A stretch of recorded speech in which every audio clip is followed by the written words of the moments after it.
வணக்கம் ஃப்ரெண்ட்ஸ். இன்றைக்கி எங்கள் தோட்டத்தில் கொஞ்சம் வேலை ரொம்ப ஜாஸ்தியாக இருந்துச்சு. சரி, நம்ம பார்க்கக்கூடிய வேலையோடு அப்படியே ஒரு வீடியோவை எடுத்துடலாமே அப்படின்னா இந்த வீடியோவை நான் எடுத்தது. ஸோ இன்றைக்கி எனக்கு ரொம்ப ஹெல்ப் பண்ணது என்னோடய ஹஸ்பண்ட் ரொம்ப ஹெல்ப் பண்ணாங்க. வெளிநாட்டிலேருந்து வந்திருந்தாங்க. அவங்க வந்ததுலேருந்து அந்த தோட்டத்தை தான் மெயின்டைன் பண்ணுறதுல இருக்காங்க. ரொம்ப சந்தோஷமாக இருந்துச்சு. அதில் குட்டி குட்டி கத்திரிக்காய்கள்லாம் நட்டு வச்சுருந்தேன் இல்லையா, அதில் கொஞ்சம் வளர ஆரம்பித்தது. சரி, பாத்தி கட்டி வச்சோம் அப்படின்னா அதுக்கு தண்ணி கொஞ்சம் நல்லா ஊற்றும், தண்ணியும் நிற்கும் அப்படிங்கிறதுனால வெயிலுன்னு பார்க்காம உட்காந்துட்டாங்க. பாருங்கள், நல்லா இன்ட்ரெஸ்ட்டாக பண்ணிகிட்ருந்தாங்க. ரொம்ப பிடிச்சிருந்துச்சு, ரொம்ப சந்தோஷமாக இருந்துச்சு. நான் இந்த கேப்பில் அப்படியே வீடியோ எடுத்துகிட்டு கொஞ்சம் மற்ற செடிகள்லாம் எப்படி வளர்ந்துருக்கு அப்படிங்கிறத பார்க்க போயிட்டேன். இந்த கிட்டக்க பார்த்திங்கன்னா கீரை, அப்படியே நிறைய கீரை விதையை ஒரு சின்ன டப்பாக்குள்ளே போட்டுட்டேன். அதனால் அது வளர்கிறதுக்கு வழி இல்லாமல் கொத்த நிற்கிது பாருங்கள் சின்ன டப்பாவில். சரி, அது இன்னும் கொஞ்சம் வளர்ந்தால் தான் எடுத்து கீழே நட முடியும். கொஞ்சம் மழை பெஞ்சோன்னே போதும் நிறைய தேவையில்லாத செடிகள்லாம் வளர்ந்துச்சு. அது செடி நம்ம நல்ல செடிகள்லாம் வளர்கிறதுக்கு யூஸாக இருக்காது. தண்ணியெல்லாம் அது குடிச்சிட்டு அதனுடைய க்ரோத்து பயங்கரமாக இருக்கும். இதுங்களை அமைக்கிறோம். அதனால் அது எல்லாத்தையுமே பிடுங்குறது அப்படியே எடுத்து போடுறதுக்கு நான் ஹெல்ப் பண்ணேன். ஆனால் அந்த பாத்தியெல்லாம் வச்சதுக்கப்புறம் செடிகளோட க்ரோத் ரொம்ப ஃபாஸ்ட்டாக இருக்குதுங்க.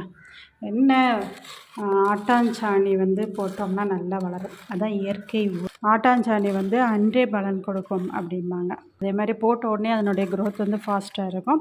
அதே மாதிரி அதனுடைய எஃபெக்டும், அந்த உரத்தோட எஃபெக்டும் ரொம்ப ஃபாஸ்ட்டாக இருக்க டக்குன்னு ஸ்டாப் ஆயிரும். அதுக்கப்புறம் அதை எடுத்து போட்டு இன்னும் கொஞ்சம் போட்டோம்னா நல்லா வளரும். ஆனால் அது ஹீட்டு ஜாஸ்தியாக இருக்கும், மாட்டாஞ்சாணின்னு சொல்லுவாங்க. அதை போட்டோம்னா தண்ணி நிறைய ஊற்றணும். இதை மாதிரி பாத்தி கட்டி வச்சுட்டு கொஞ்சோண்டு ஒரே ஒரு கரண்டி, நம்ம அந்த கொத்த கரண்டி இருக்குது இல்லையா, கொத்தனார் கரண்டி, அந்த கரண்டியில் ஒரு கரண்டி போட்டு அந்த பாத்தியில் போட்டுட்டு தண்ணி கொஞ்சம் நிறைய ஊற்றிட்டே வந்தோன்னு வைங்க, அது நல்லா வளர்ந்துடும். பூ பூத்து காயும் ஃபாஸ்ட்டாக வரும். இப்போ ரோஸில் போட்டிங்கன்னா நிறைய பூ வர ஆரம்பிச்சிடும், கொத்து கொத்தாக பூக்கும். ஆனால் கொஞ்சம் காலையில் அதனோட எஃபெக்ட் முடிஞ்சோன்னு அது ஸ்டாப் ஆயிரும். அதுக்கப்புறம் திருப்பி கொஞ்சம் அந்த பழைய ஆட்டாஞ்சாணியெல்லாம் அப்படியே எடுத்து போட்டுட்டு திருப்பி கொஞ்சம் ஆட்டாஞ்சாணி போடணும். அப்படி தான் நான் பண்ணிக்கிட்டுருக்கிறேன். ஸோ இந்த பாத்தி ரொம்ப இன்ட்ரெஸ்ட்டாக பண்ணிகிட்ருக்காங்க. இது பச்சைக்கீரை, கொஞ்சம் 2 இலை. என்னென்னா மயில் இங்கே நிறைய நடமாட்டம் இருக்கிறதுனால இந்த கீரைகள்லாம் கொத்தி கொத்தி சாப்பிடுங்க பாருங்கள். சிவப்பு கீரை, இல்லை கீரையெல்லாம் கொத்தி கொத்தி கொத்தி சாப்பிட ஆரம்பிச்சிடும். இருந்தாலும் எனக்கு கொஞ்சம் கீரையை நான் அந்த இலையை மட்டும் எடுத்தேன். அந்த ஸ்டெம்மை நான் பறிக்கலை. ரீசன் என்னென்னா அதில் பூ வர ஆரம்பிச்சிட்டு. ஸோ இந்த பூ இனி அப்படியே விதை வந்துச்சுன்னா ஃபுல்லாக ஸ்ப்ரெட்டாக லேண்டில் சிவப்பு கீரை நிறைய வர ஆரம்பிச்சிடும். அதனால் நான் அந்த இலையை மட்டும்தான் பறித்து பொரியல் பண்ணுவேன். பறித்து அதை நான் இன்னொரு வீடியோவில் காட்டுறேன். தர்பூசணி பாருங்கள் எத்தனை காய் இருக்குன்ட்டு. இது குட்டிக்காய் ஒன்று. அப்புறம் தேட ஆரம்பிச்சிட்டோம்.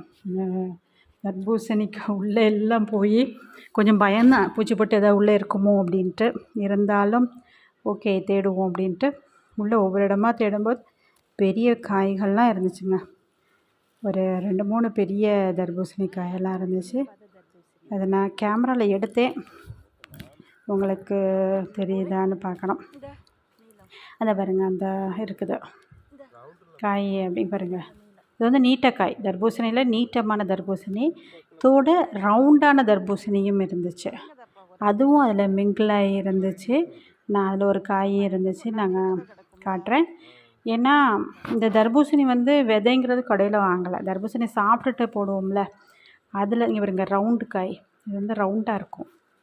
இது உள்ளே போட்டு வச்சுருந்தேன். ஏன்னா ஆடு ஏதாவது சாப்பிடக்கூடாது இல்லையா, தெருவில் உள்ளது உள்ளே நுழைஞ்சிரும்.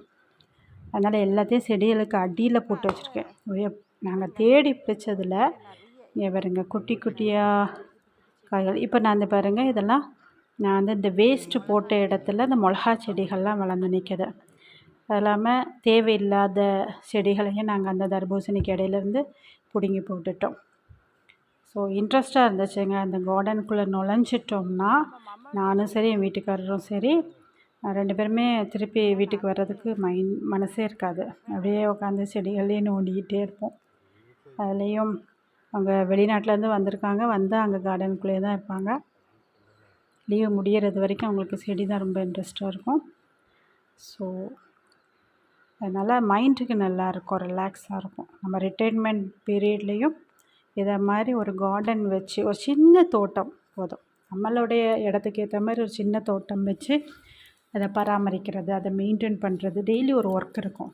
அந்த செடிகள் தேவையில்லாத செடிகள்லாம் எடுத்து போடுறது அப்படின்னு இருந்தாலே போதும். மைண்டு நல்லாயிருக்கும், ரிலாக்ஸாக இருக்கும். என்ன படிச்சிருந்தாலும் சரி, இப்போ இவங்க இன்ஜினியராக இருக்காங்க அப்படின்னாலும் இந்த இது வந்து ரொம்ப இன்ட்ரெஸ்ட்டாக இருக்கும். அவங்க ஃபீல்டு எல்லாத்தையுமே மறந்துடுவாங்க, போஸ்டிங் எல்லாம் மறந்துட்டு இதில் இருந்துருவாங்க. ஸோ எல்லாருமே ட்ரை பண்ணுங்கள் இந்த கார்டன் ஒர்க்கு. ஒரு மார்னிங் 6க்கு நாங்கள் போனோம்னா ஒரு 9 வரைக்கும் அங்கே தாங்க இருப்போம். அதே மாதிரி ஈவினிங் ஒரு 5க்கு போயிட்டோம்னா நேரம் எப்போ இருட்டுதோ அது வரைக்கும் நாங்கள் வந்து அங்கே இருப்போம். இங்கே பாருங்கள், தர்பூசணி எங்கெங்கே இருக்குது அப்படிங்கிற தேடுறதே ஒரு வேலையாக இருக்குது பாருங்கள். அதில் பக்கத்து வீட்டு ஜிம்மி வந்துருச்சு. ஸோ அதையும் கேமராவில் கிளிக் பண்ணோம். ஓகே ஃப்ரெண்ட்ஸ், எங்களுடைய சேனல் உங்களுக்கு பிடிச்சிருந்தா சப்ஸ்கிரைப் பண்ணணும்னு ஆசைப்பட்டிங்கன்னா ப்ளீஸ் சப்ஸ்கிரைப் பண்ணியிருக்கேன். அப்படியே லைக் பண்ணி எங்களுக்கு ஹெல்ப் பண்ணுங்கள். கமெண்ட்ஸ் பண்ணுங்கள். கமெண்ட் உங்களுடைய கருத்துக்களை ஷேர் பண்ணணும்னு ஆசைப்பட்டிங்கன்னா ஷேர் பண்ணுங்கள். மிளகா ஓகே, பாருங்கள் கார்டன் டிப்ஸு இன்னும் நிறைய நான் உங்களுக்கு தரேன். கீரையெல்லாம் நிறைய பறித்தேன், அதையும் காட்டுறேன். அதுமாதிரி நிறைய முருங்கை செடிகள் எல்லாம் வளர்ந்துருக்கு. வச்ச முருங்கை மரம் வச்சுருந்தேன், அதுவும் வளர்ந்துருக்கு, காட்டுறேன். ஒரு வெட்டு